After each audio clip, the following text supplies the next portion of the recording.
আজকে আম্মা খাবো। সবসময় তো কাঁচা আম্মা খাই।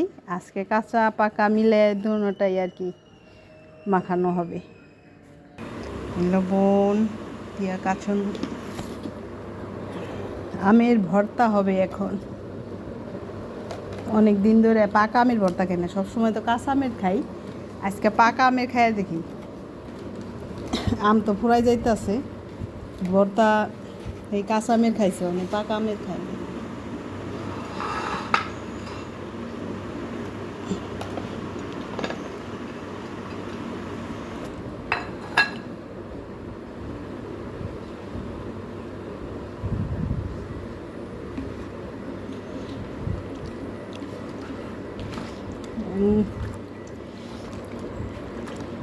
কাঁচা আমের চেয়ে পাকা আমও কিন্তু ভর্তা অনেক মজা, খাই দিই।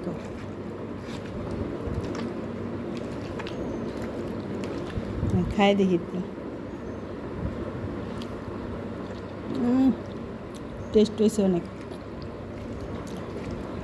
ফাঁকা আমের ডাকা সুন্দর দিয়ে মজাই লাগে, ভালো হয়েছে।